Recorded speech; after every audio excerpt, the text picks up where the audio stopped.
Welcome to Anecdotes for Success with Matt and Paul.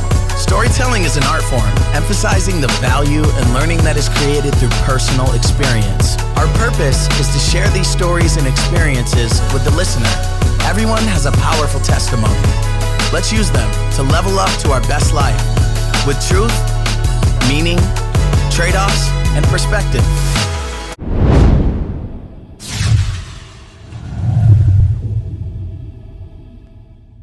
Big shout out to Isaac Mather for the new podcast intro. You can check Isaac's music out on all socials or directly at isaacmathermusic.com.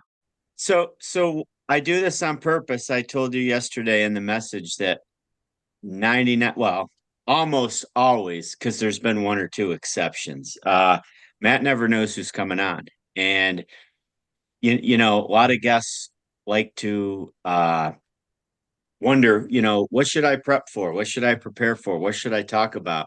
And what Matt and I like doing is literally just have a conversation. Like we're meeting you at a Starbucks or a Dunkin', and you look like a nice guy. We come over and talk to you and have a 45-minute conversation, and you dictate it. There's no gotchas. There's just maybe a lot of disagreeing. No, I'm kidding. Yeah. You never know. Yeah. So yeah, but we'll start with there, Matt. My partner, Matt, we've been childhood friends. I mean, you were what, 4 years younger than me, Matt? 3 years younger than me in high school? I think 4. Yep.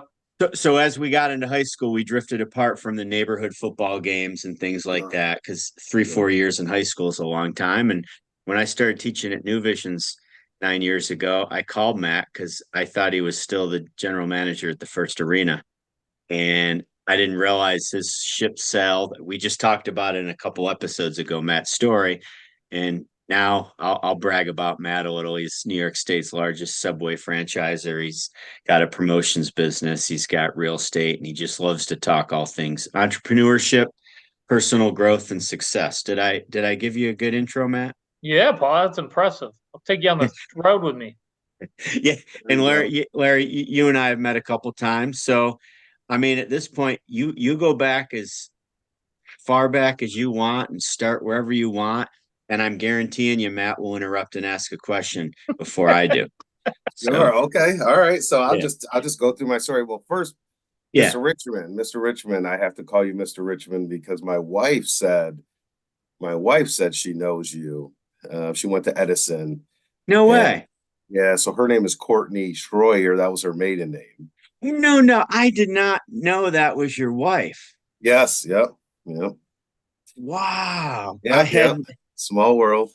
Wow. I feel like this is like some reality moment on a show. Like I've seen her a bunch. I had no idea. Yeah. Wow. Yeah, that's cool. Well, absolutely. You can call me Paul. She can't, but you can. All right. There we go. No, I'm joking. No, I'm joking. As you get started, the funniest thing is some kids, the day they graduate high school, have no problem calling me Paul or P. Rich or whatever they want to call me. Some, it's a battle while you're teaching them. And others, I guess it's a respect thing. Years go by and they just can't get themselves to do it still. I think that's funny. Yeah, I'm the same way. I run into my old gym teacher from middle school, Mr. Dilly. And in fact, I don't even know his first name, but I still call him that, and he's like, "No, you don't have to call me that anymore." But that's I guess I'm a little old school in that fashion that I'll still call him that. Yeah, well, and again, there's no right or wrong way, right? Sure. Yeah, so let's get started. Go ahead. Right, let's get. I guess I'll start at the end. I'll do it like a Netflix series, right? Start at the end, give you hints in the end, and then we'll go back. I like it. That's Right. unique, Larry. That's good. Show the end result, and then we'll figure out the story. So right now, I'm the Director of Diversity, Equity, and Inclusion at Elmira College. I'm a Title IX coordinator there, which some people are not familiar what Title IX is because it's specific to higher education. Title IX is a federal code. My job is to facilitate the adjudication of sexual assault, sexual harassment, etc., between students on campus. Hey, Larry, I'm interrupting a lot quicker Go than for normal, but I just, if full disclosure, I'm an adjunct at Elmira College. So Oh, look at that. What Yeah, are yeah, you, yeah. So I just business? wanted to connect those dots. So now that I know, I saw your Elmira counseling pop up, but I adjunct at Elmira for the sports management Oh, classes. yep, yep, It yep. that Great. that it just started last semester there, and got involved, and I adjunct for another university as well. But I'm at Elmira College. So anyway, small world, and that Oh, was we'll run into each I other. just wanted to bring that up. That's all. Yeah, no, that's good. We'll probably run into each other, some meetings and some get-togethers. I So, hope so. I hope so. yeah, absolutely. So So, I apologize. Please continue. no, don't. Yeah, cut in because I don't know. We'll see. So cut in. But yeah, so that's where I'm at now. I'm working on. I'm a candidate, a doctoral candidate for strategic leadership at Liberty University. Hoping to obtain my doctorate here soon. I'm starting my research now. Author of 2 books. I just published 2 books, self-published 2 books. So that's kind of where I'm at now.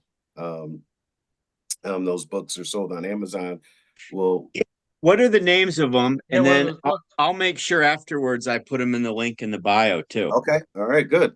So the first book is called Get It, Got It, Good, and that is more of a self-help book. It's kind of a lesson. It was a phrase that my Aunt Jackie used to say to us when we were younger, when she was kind of telling us what to do and giving us instruction. It was kind of like, do you get it? You got it now. Now go and do it, right? So that's what good means. Not are you comfortable, not are you content, but now that you get it and got it, get out of my face and get to work, right? So that's kind of what saying. I think I'd And like her. I like her already. Yeah. absolutely, absolutely. So and really that's a big part of my story once we get there. But that's more of a self-help book, kind of simplifying life. And if we break it down, you'll see that you'll be more successful. And then the second book is called The All In Initiative. So I did some work in the local school district, Elmira City School District, where I was kind of a contracted service provider, where I'd work with the students and do several things, and we'll talk about that later. But really, this is kind of the way I described it is a parable. It's not necessarily the true story, but it was inspired kind of by my work. The name of the school is Southside Free Academy. If you guys have been around, it's a mixture of right 2 schools, Yeah. and so it's fictional, right? Yep. It's a fictional tale of how you could how I would impact a school if I had the opportunity or something like that. So you might enjoy something like that, Mr. Richmond, with your role at the school. So that's kind of where I am now. But where I started was I'll go back to 17 years old. So 17 years old, I am a high school dropout. I dropped out of high school at 17. And I've been out of my home since 17 and never really went back. But even though I have a healthy, good, loving relationship with my parents, I was just on the wrong path, wrong path for a very long time. And it wasn't until I was about 25 or so when I kind of started to turn things around in my life. So I guess to go, there's a lot in between there, but I'm very blessed right now and have a lot of gratitude and honor and a lot of the work that I do that I went from, the data says, or used to say anyway, 78% of the people that drop out of high school end up dead or in jail by 25. So Wow. I'm here at 40 with with bachelor's degree, master's degree, doctorate, and I work in higher education, right? So I am someone who hated education to now someone who lives his life based around it. And I do a lot of it in my free time. I meet students on my lunch break. My wife and I do some work after helping them with their FAFSA and applying for colleges. And we do this, all day and all night.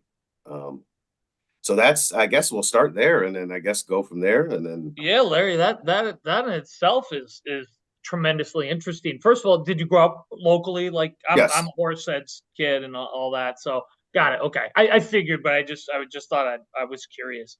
Um, fill us in on. I mean, you drop out at 17. You know why and how do you what gets you back? to where you are now? What gets you back on the education, path, Yeah. I guess, if you will? Like, was there a moment, you know what I mean? Was there a series of moments? Like, Yeah. what made you,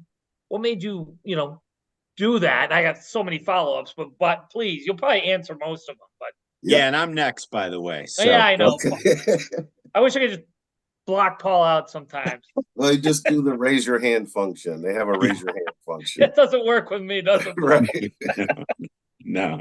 So yeah, what I guess to answer your first question, what led to it? And I think it was uh a lot of the things that I see students struggle with now, which is wanting to grow up too fast, thinking you have everything.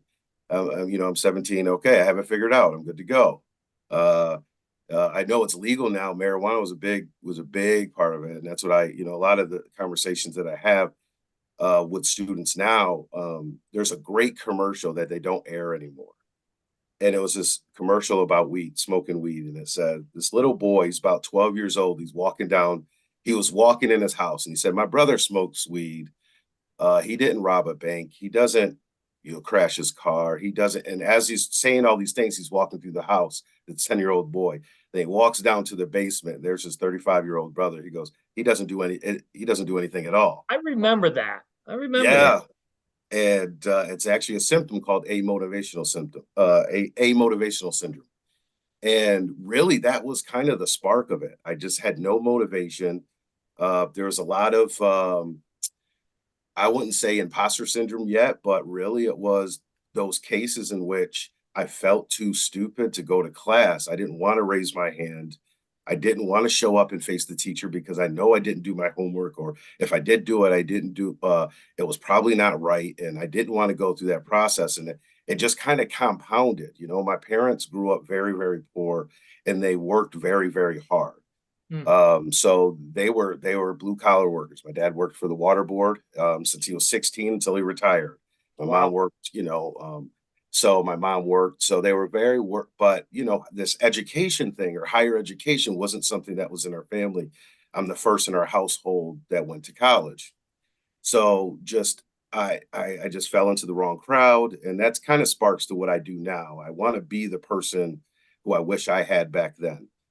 Just that's someone that's is not a family member, but someone that's like a just a resource for these young men and women to say, "Hey, look, you can do it. It is possible." I kind of gave up on myself really quick, and that kind of led to it. So, what kind of sparked the turnaround? First was Mr. Richmond's student when I met my now wife, was really kind of the spark of, you guys married? Yeah.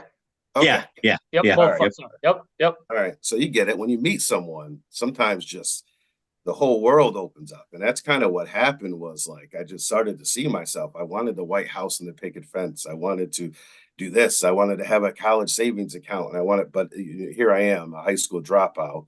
I did obtain my GED by the time I was 21, but it was like, oh man, I want to do all these incredible things now because I have this person. And Mm. really around 25, me and her kind of gave ourselves to God and connected with our faith. And that really is what sparked this other turnaround, because that's when I went back to college. And that's when everything and I felt God calling me to something which was the exact opposite. It wasn't like I dropped out of school and I got really good at business and sales. It was Yeah. I dropped out of education and I became really good at education. And that's the calling and purpose I felt in my life at that time. And I've never really looked back. I really never really looked back. So us connecting to our faith really, really sparked a turnaround. Um, so yeah, I hope that answered your question. Go ahead, Paul. Well, I was going to say, when you were 18, why did you not like school? I always like it because I know a lot of good students that don't like school. So Yeah, it's sure. and it has nothing to do with your grades. It almost took more courage, you could argue, to drop out and go do your thing and say screw the system instead of just go through the motions like a lot of Yeah, that's true. That's true. kids do, Uh, in my opinion. yeah, no, you're right. You're right. You do see a lot of that, and I think back then, I think there was the alternative school was a little more. It was local, and So nowadays, kids will do that. Back then, kids would disappear a little bit more often. I had friends that might have been a year older that had children, right? Or might have been my age and had children. And I had friends that were my age that weren't in school. Um, and it wasn't really this. I guess we can go into, yes, as a 17-year-old, I didn't like school because I felt it didn't give me the freedom I wanted to to obtain. But now that I look back, that was a little flawed. Nothing wrong with the school system. Uh, do I wish the school system? I guess that's a separate conversation. Right. Educate how education could change, but it wasn't. I can't blame this on the school. I cannot blame my decisions on the school. Yes, no 17-year-old wants to be controlled and told what to do, and you want the freedom. And I really took that to a whole nother level. Um, you know, I love football. I was a really good football player, and it was a situation in which I stepped away from football, and it kind of led me in the wrong path. And if I stuck with that, it would have gave me a cohort of friends and things like that. So I think those are the factors. I don't want to blame it on education, but I hope that answers your question. Yeah, no. I'm always just curious about that. Yeah. No, I get that 100%.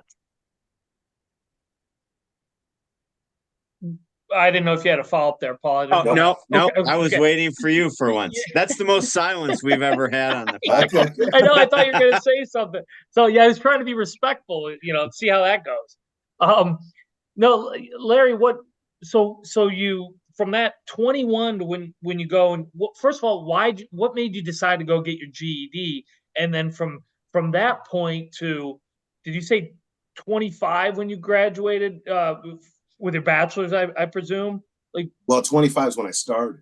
So when you 25 is when I when you decided. started. Okay. Yeah, when I So decided. what happened to get what, why go get the GED and then why start college? I mean, gosh, that's old, right? And that must Yep. have had its own challenges. And I don't know if you have children or did, Yes. or if you do, if you did then or any of those kinds of things, but I imagine that had some several challenges.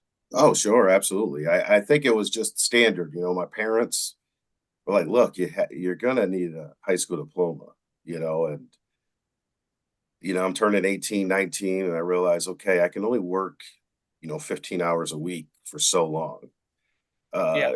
Uh, I have to do something, right? And in fact, this is how bad I was. In fact, the GED test was 2 days. In my naive mind, I took one day and I didn't show up for the second day, the first time I took the test, thinking, I'm sure I'll be fine. Right. And so it was another wake up call. So then I went back, really sat down and took the test. And then I even tried Corning Community College. And this is a story I share with all my students that really struggle. In 2 years, I obtained 10 credits from Corning Community College. Wow. And and because a lot of students I work with struggle with this idea of resetting. Say they want to go for nursing, and they did it for a year, and they feel like, oh, I wasted a year. Look, I wasted 2 years, and look, you would never guess that now, right? I'm fine. It's okay. Yeah. Yeah. And I did. The burning was still there, the desire, and the fact that's where I kind of connected with my wife was at at Corning Community College. Okay. So the burning was there. I just didn't have the skill set, just didn't have the motivation, didn't really understand what it took. Um, the self-discipline kind of thing. Uh, but so that took a couple years to catch on. But yeah, I just realized, hey, if I want any type of job, any type of full-time employment, I need some level of education. You were just seeing the realities of the world at Sure. that point in your life, going, "Hey, look, no high school education, no skills, nothing. Right. You're not Barry Sanders, so you're Right. not going to the NFL. It's like, hey, the world is knocking at my door saying, you better figure something else out here, right? Or else it's Right. going to be a long 70 years ahead or whatever." That's right. That's right. But yeah, well, I mean, in all honesty, like, kudos, I mean, Yeah. I look at that and go, there's a lot of people, Larry, who I think would go, the world's against me, right? Yep. You know, and you know, go, it's not kind of, it's not fair, and you know, kind of Yep. dig their heels in and go, well, I'm not bending. And Yep. next thing you know, you're 21, then you're 31, then you're 41, right? And the Yep. world's just blown by you, and you know, you may see that in your, you know, in your, what you do and what you've done over the years. And I've certainly seen people like that, Paul, you too, and that that's a real tragedy, right? Sure. I would argue. But so then obviously you went to Corning. Did you continue? I went to Corning for a couple of years before I went on to Cortland to get my bachelor's, which was a very good experience for me at Corning as well. Did it start to click at some point? It did, but it was basically it was just like a burning desire, but it was the willingness to do what was not popular. So, for example, I went for a 2-year degree when I went back to college at 25 at the University of Phoenix. Okay. And because I was working full time, and at this point I had children, right? So at this point I have children, I'm working full time, I'm 25, and I'm thinking, and I'm battling with this. Now there's like a million online schools. A lot of Yep. traditional schools have completely online programs, but back then it was really frowned upon. And Yep. it I was really remember. like what you're doing with those online schools. And but It's it true. was the only way I could do it. It was either quit my job when I have a family, or push through and just do it anyway. And I did it. And to be honest, it doesn't matter now, because in 6, 7 years from there, all these other schools started to pop up, all these other programs, and Yep. University at Buffalo has an online program, and Binghamton University has. So the things that were kind of clouding me, because I hesitated for a year. I talked to the lady, the admissions counselor, and when I first had the desire, and it wasn't until a year later where I finally made the commitment to do it. And I only signed up for 2 years. So I'll do an associate's degree in psychology. Let me prove that I can even do this. I haven't been in school in almost 10 years. Okay. And I did it. Once I lined up with what I truly love, which was psychology. I mean, I'm getting A's and B's, and I'm sitting here thinking I'm dumb, right? I thought I could not do education. Yeah. It wasn't until I aligned myself with something I truly loved. And then right after that, I mean, it was off to the races, bachelor's degree, master's degree in counseling. And, but it was really telling myself it's okay to do it an unconventional way, right? It's regardless of what the populace says, things could change over time. And it And, did. and, and they did, and I'm right there with you. I taught at the University of Phoenix at one point, probably 8, 10 years ago, and there was a time where that was definitely not, you know, that was a whole different degree pro, right? And now, Yeah. you know, I teach for the University of Arizona right now, their global campus. You know, I'm Yeah. halfway There you across, go. or not halfway, I'm all the way across the country, and every school has a program out there. The whole thing has really changed, and I find that fascinating and frankly good. Yep. Paul, Larry said something. I don't know if you wrote it down, but he said something that, as far as the title goes, that and I'm going to use this going forward. I love it. The willingness to do what's not popular. What Yeah. a beautiful. Oh, you got it. What a I got beautiful it. thing to say. I mean, it's so true. I mean, what a good lesson, right, Paul?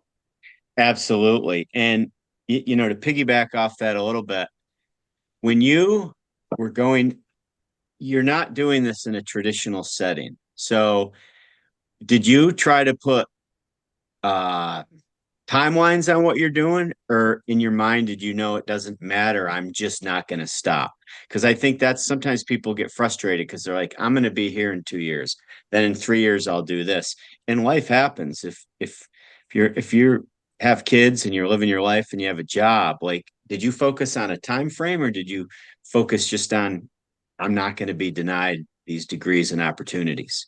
The second, right? I'm not going to be denied. So I don't know if you guys are versed in the Bible. So I told you I came to God. So I'll show you how it worked for me. There's a story in the Bible when I first started to read it that really confused me. There was a time where Jesus healed someone, and then he said, "Don't tell anybody." And I remember talking to my pastor, who was a kid I went to high school with, and I said, why does he, I thought that was the whole point here. What are we doing here? Right. I had a lot of questions. I'm a psychology major and I'm learning about Christianity. So I actually started to read the Bible to try to disprove it. with my psychology knowledge. Because after I had a 2-year degree in psychology, I thought I was a psychologist, right? I was diagnosing people left and right. I was telling my wife, wait a minute. So anyway, so but really what it taught me is that there was times in our purpose and our mission that we need to have some level of tunnel vision, and we can't look at the outside, and sometimes we can't look ahead. So I'm going to tell you. So I started a 2-year degree. It's completely online. This was back when I was 25. I'm 40 now. We could do the math in editing. We could do the math, how long ago that was. But I had no internet. So I signed up for an online program. I had no internet. Oh my. So I had two friends. That one would let me, I would come to their house after I got out of work at 8 o'clock at night. I would come to their house. I would basically write down all my assignments. I had a computer, but no internet. I would go home, type the assignments. My other friend would let me come to his house in the morning. He would leave the door unlocked sometimes. He would stay up, wake up a little bit early. He'd let me come in the morning and I'd submit my assignment because they had internet. So there was this kind of, I'm not going to be denied. I'll do it by any means necessary. By this time at 25, I've lived a full life. I've dropped out of school at 17. At least I knew enough. I didn't want that anymore. And I think what my parents always tried to teach me started to kick in, really. Like just thinking back on the family moments we had and kind of the consistency of my parents. I wanted to be that. So it was kind of this drive that I have some ground to make up, right? I have some, so nothing's gonna stop me. So yeah, so it was kind of that notion. I try not to look ahead. An online course with no internet. I mean, well, I know we were just talking, we did like a subscribers only little podcast before you came on, and so many people quit that have all the resources. You pretty Right, much had half the resources, but you would not be denied. And right. I mean, it's got to seem, I don't want to, well, it's not easier. You're just probably so used to how hard it used to be. The hard becomes easier, right? That's right. And That's right. you just know you're going to do it. Well, there's a lesson in that that I heard, which was like choose your hard, choose your difficulty. So it's either going to be difficulty striving for success, or it's going to be difficulty staying where you're at, difficult where you're staying where you're at. So you choose you can choose your hard. If you don't do anything, it's going to be very, very hard. If you go to achieve your dreams, it's going to be very, very hard. Choose which one, choose Yeah. which one's going to benefit you the most. And that's the constant conversation I was having with myself. And then It's were you incredible. all in on the psychology thing and just kept pursuing that bachelor's master, like where'd that go? Yeah, so I did. So this is the beautiful thing once you're kind of living with purpose and on mission, and the beautiful thing that I really work with my high school kids or work with college students is that as long as you're going for it, as long as you're on your journey, like life will take you different ways, and it's okay, right? So this is why I don't look ahead. So yes, I signed up for psychology because I wanted to be maybe a marriage and therapy, marriage counselor, marriage and family counselor. As I progressed and I received a bachelor's degree in psychology, obviously no one will let me be a marriage counselor with a bachelor's degree in psychology. So I, had to do whatever I could, right? So I took a position working with kids, and then I worked at summer camps. And I mean, one position was out in Towanda, working with kids with autism for this, and it was only for the summer. But I was like, I need this experience. This would be a great opportunity. So I did it, and one thing just kind of led to another. Even though I was kind of pursuing that, and then I received a master's degree in counseling. Um, and then I could have went, I was working for Casa Trinity, and I had the opportunity to go towards the clinic area, but instead I went towards their prevention and education department, which prompted me to work in the local schools. And then as I'm working in the local schools, I kind of fell in love with working with students. Hmm. And then what I would do to combat addiction, my method was to give them purpose. So I would take some of these students that were had all these referrals and suspended from school and detentions. And I took a group of 20 of these kids to Cornell University for a campus tour. Right. And I realized their behavior changed once they're on Cornell campus. It's completely different. Right. And I'm pointing out to the students, you notice how no one's fighting or throwing food, or like people are on purpose in the library. Right. They're not being forced. Right. And that really opened my eyes of how the power of higher education. So then I fell in love with that and kind of went that route. And now my doctorate is in strategic leadership, which is more of an organizational management degree, is more of a business degree. But yeah, so I went into counseling. It kind of changed as my experiences changed, and you don't know what you might love unless you put yourself out there. And I kind of fell in love with working with young kids, and then I fell in love with working with teenagers and high schoolers and college students and things like that. So that's where I'm at now. Got a statement, then a question. Okay. So Matt, I'm telling Matt this because I bring it up almost every episode. I think people, once they become determined, like you weren't going to be denied your degrees and your future and everything you're going, but some people get so focused on the end game, they forget to, like if it's a highway, right? You get so focused on your destination, you forget to take the exits. That's I right. mean, I'm just telling Matt because I say this every time. Larry wasn't afraid to take the exits and take this job for the experience and pivot and go do this. And Yep. it really expands and kind of changes your destination too, right? Yep. Yeah, absolutely. So that was your story was so cool. Quick question, Matt, before I ask my biggie. I saw you.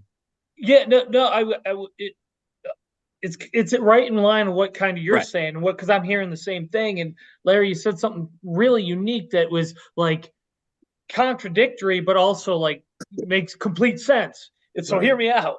Like you said, you kind of just said off the cuff, it's why I don't look towards the future or plan for the future or something like that. But at the same time, you clearly do, because you're like, I'm getting my bachelor's and my master's. And believe me, I'm not calling you a hypocrite. I'm not saying you don't, Yeah. but like, how do you, and Paul, maybe this will go with your question. I'm not trying to steal it, but like, how do you take those two things? Because I think what you're saying is like, I don't want to just say, here's my destination, because so many things could happen. Is that what you're saying? Like, how do you bring those things Yes. together? Right. And yes, I'm not completely blind, right? We're not going at this blind.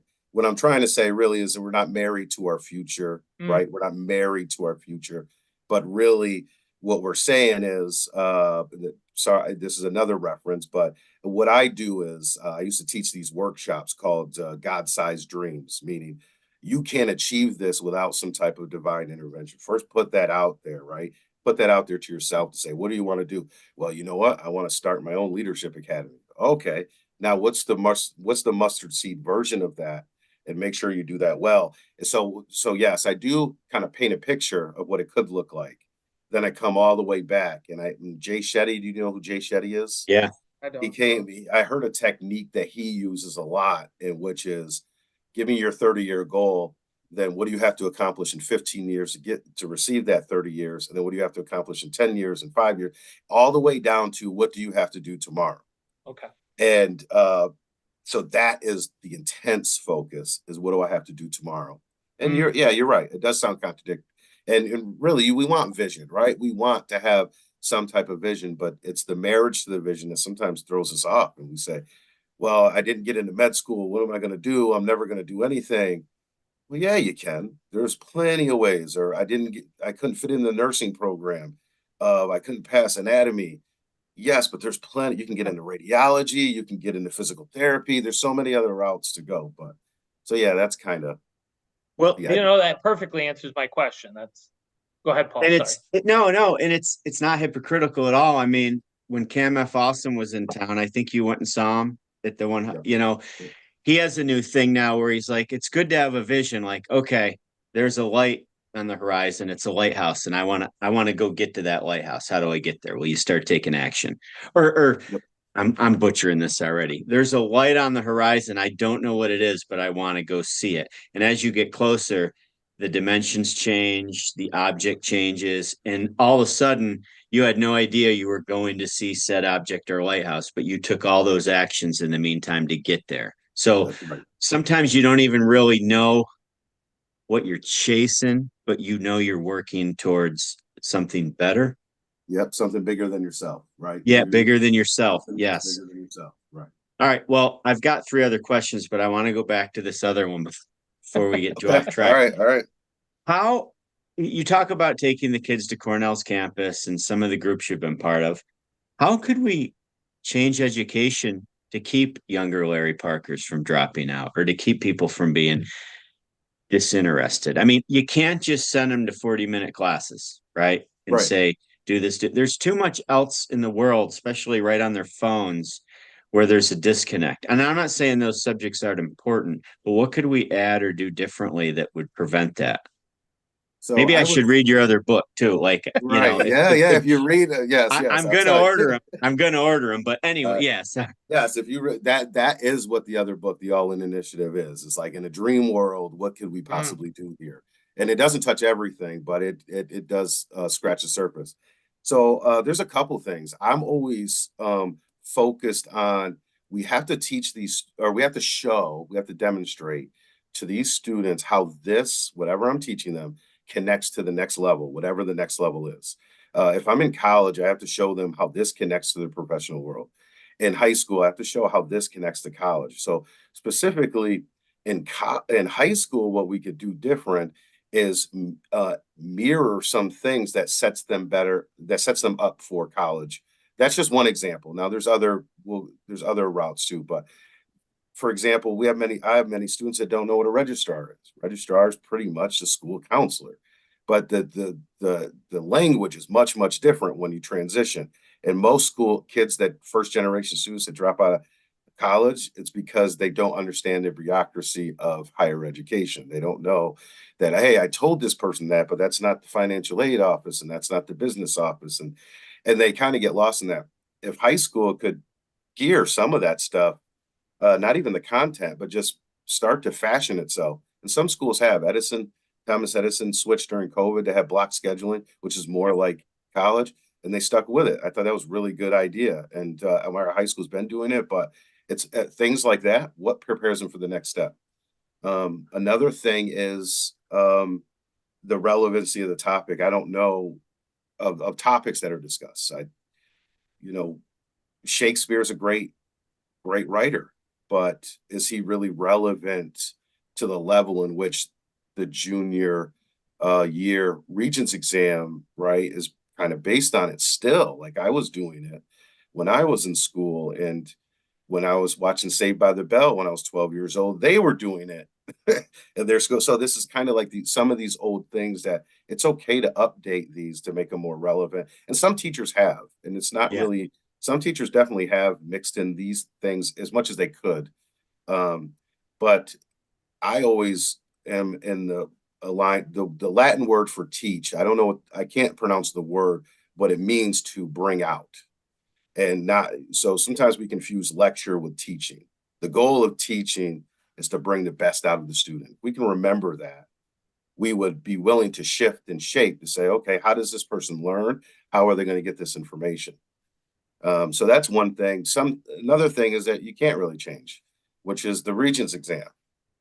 Something I know working in higher education is our college, we receive several students from other states that don't have Regents exams, but they're still accepted into college and they do well. So why does New York State have this mandate? So, I know that's above all of us, but those types of things are still in there that kind of prevent a lot of students. My son's a senior. Last year, junior year, was extremely overly stressful for him. If it wasn't for me to say, listen, you don't have to take that Regents exam.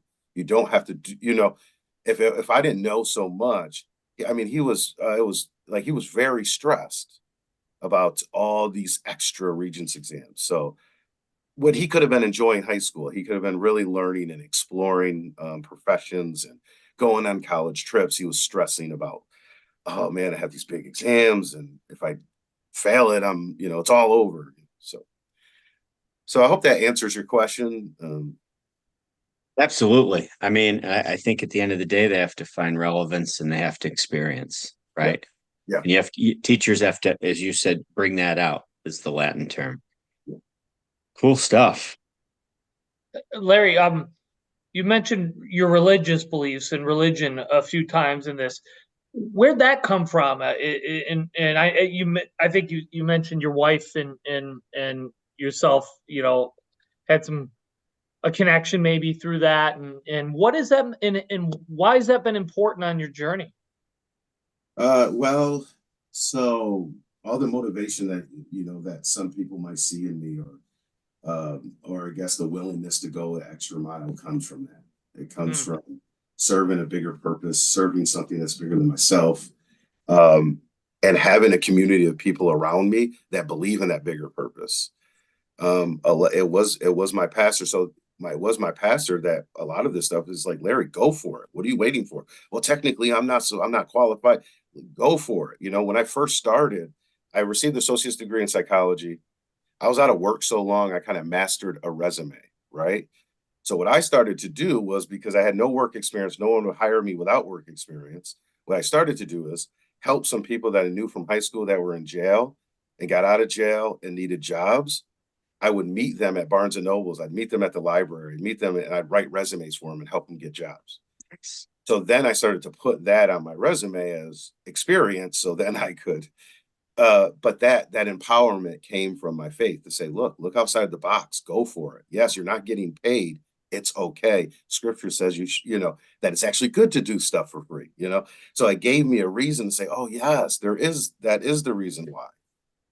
So that's kind of how it worked, and it really saved our relationship. It strengthened our relationship. That we weren't married then, until we came together on a common and into a common goal, and it really strengthened our relationship, and been going strong ever since.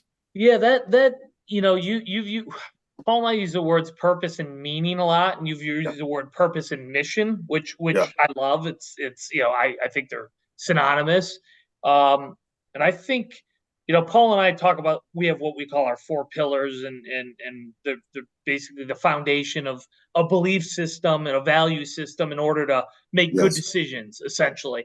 And what they're all important, but one that is so important that we're talking about here is having a meaning, having a mission, having a purpose. And gosh, Larry, you probably see this more than any of us here because of what you do on a day-to-day basis. But I run into so many people, especially younger people who they just don't know what they don't have that mission, they don't have that purpose, and it's sad because how do I want to say to these kids, hey, look, there's something bigger out there. There's something yeah, more important than Larry and Matt and Paul. And there's something, call it whatever you want, but there's something there that you want to shoot for. But if you don't believe that, you don't have that, I don't know how to convince someone of that. So whether it's, religion, and I certainly have that in my life, or whatever it is, finding that bigger mission, that bigger purpose, without it, I don't know how you can overcome the right, I don't have a resume. I don't have a G, I don't have my GED. I don't have, what I don't know how you keep pushing past these points that you've clearly, been able to push past. And I put myself in that category as well as someone who's pushed past things that I wouldn't have been capable emotionally, I don't think, of right. pushing past if I didn't have something else like that. So you know, I'm fascinated by that, and I think it's so powerful. Um, but I've had several conversations with people who, without that belief system or a belief system similar to that, don't have anything to kind of like grab onto the side of the boat when things are rough, right? Right. And keep working through. And I mean, what do you tell people? Or you've got such a good story, that's certainly helpful. But what do you say to younger people? Anybody, but younger people are popping in my head. Yeah, sure. The funny thing is everyone laughs at me because I say this. It doesn't matter if you're 18, 28, or 38. The first thing when I usually meet people, I ask, what do you want to be when you grow up? Hmm. And some of them say, well, I'm already grown up. Well, are you? Let's talk about it. Let's talk about it. So, a lot of that is relational, right? So a lot of it is so once you're engaged in relationship with people, some of this stuff is contagious. once they see certain things. So one example that I always use when I'm talking to young people, or even someone in their mid-20s and they're looking for a career change. What's the career that you would do for no money? What's the career that you would do Ooh. absolutely for free? And that's the one that's the one that's going to get you through. If you're choosing the career path based on money, then you're chasing something that's, I heard someone say money's like electricity. So if I took $20 and I buried it in my backyard, 25 years later, it'd actually be worth less money, right? You can't hold money. You can only harness it like electricity, kind of control it. I So like we that. should not be seeking, that should not be our goal, right? Let's obtain something that no one ever can take away, which is education, a trade, a skill set. This is something that no one could ever take away from you. What would that be? There's a great book called If. There's a great book called If by Mark Batterson. This is a huge one for me. It's called If. So what the author's saying in it is, a lot of times when we say what if, we take the negative side of it. What if? And we take the negative. What he says, well, what if, it Yep. actually could happen? Right. The other twisted, The right? other side, it's 50-50. You can choose which one so these are the types of conversation that I have, and then introduce people to other people. Because I worked in the high school, I've been taking my son on college tours since he was in ninth grade, and now he's a senior. So I want to introduce him to college kids who love college. That was my goal, right? I want you to Interesting. sit with them. I want you to eat lunch with them. I want you to go to class with them. I want you to see this world. Forget what everyone's telling you. See what I'm talking about here, and then make your decision.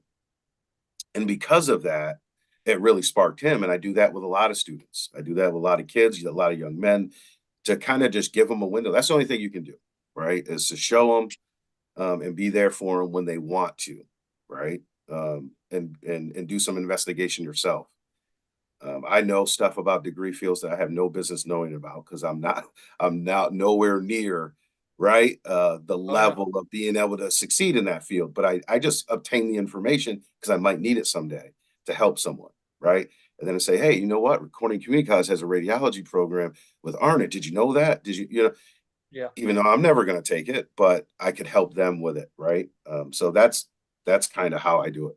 Sometimes it doesn't work. Sometimes it just doesn't work.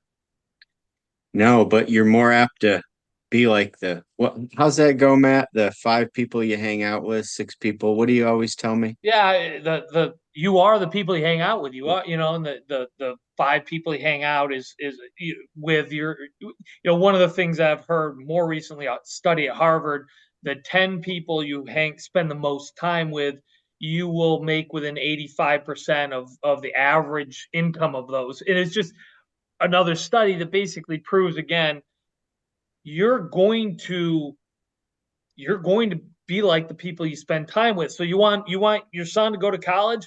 Let's make sure he's hanging out with some college kids, right? And Right. you will make those types of decisions, and we all kind of probably.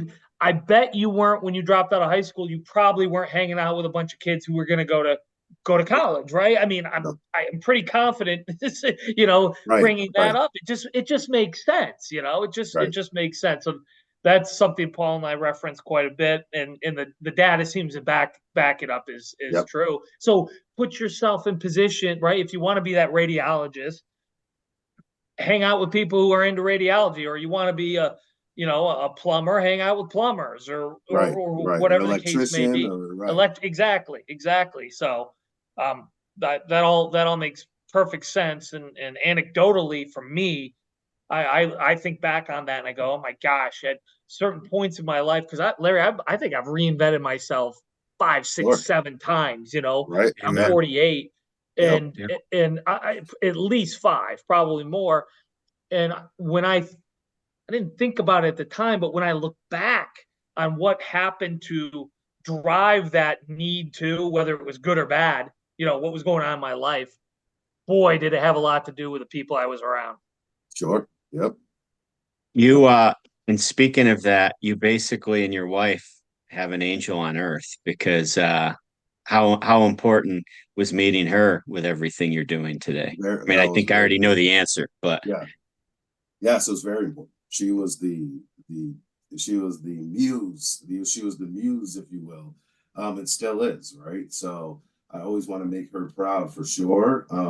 There was definitely a part early in our relationship that something sparked in me is that, I've loved my girlfriend at the time to be proud of who she's dating, right? And I had so many friends, or not, I wouldn't say friends, but so many in my circle as I was dropping out of school that, that wasn't our reputation. Our reputation was, the girlfriend always had to make an excuse of what, he's not working. He's just, whatever the case is. And I, she really gave me that inner drive to want to make her proud in that sense, right? To be proud of. And then my kids came along, right? All my kids, I want them to be proud of who their dad is instead of the other thing. That really just kind of touched me. And yeah, and it started with her. It started with meeting her, and yeah. That's awesome. Your story's great. And I used to ask the question, I always say this, what would you go back and tell your 18-year-old self? But I don't think that's necessary because I think your journey, right, it was met. The purpose behind your journey is to get you right where you are today. So what I will ask you is you're going to have when will you get your doctoral degree? So the way the doctorate works is a little tricky. So it could be this summer or it could be 5 years from now, but I don't think it's going to be five. I don't think it's going to be five. So pretty much I'd start my research very soon, the actual research. So I'm doing all the prep for it. And then the research, I have 5 years to collect all the answer. So, the July to fall of 2024, depending, but I'm focusing on higher education. I have a lot of connections in higher education. So I'm hoping I get responses back fairly quickly. So yeah, this summer, fall. Well, so my question now is, what Matt and what we've found with all the guests that we have on is successful people don't stop. So when you climb this mountain or achieve this pinnacle, what's going to be next? Do you know, or do you just know it'll be something? You won't stop. No, I won't stop. I'd probably do what Matt did, teach at Liberty University, maybe teach some adjunct online there. I'd love to do some type of leadership academy, some type of leadership, so I can have these conversations with young men and women as they're transitioning. I'd love to, I have plans that I'm drawing up to do some type of summer kind of program for 2 years. You start in junior year, you do the 6-week summer program, and the whole idea is to prep you for the next step. So yeah, I have a bunch of things drawn up. Yes, and it's going to be one of those. So, write another book, keep publishing books. So yeah, I don't think I can stop. And I'm going to give you, I don't know if anyone went through this. When I graduated with my master's degree in 2014, I didn't go back to school. This is another thing on how we respond to difficulty. I signed up for my doctorate during COVID. So when people were scared for our future, I said to myself, well, I'm going to make sure I come out of this thing better than I was, regardless if the world's going to crap right now, right? So I signed up during COVID, but that was 2020. 2014, like when I was done with school, I went through like a seasonal, like what you would say a seasonal depression. Like I went through this lull, like I'm not productive. I'm not working on anything. Like I went all this schooling and now I'm not in school anymore. What am I going to do? But I got really active in my church and the community, and my wife and I did a lot of leadership workshops and trainings and things like that. So I don't think I can stop if I wanted to answer your question.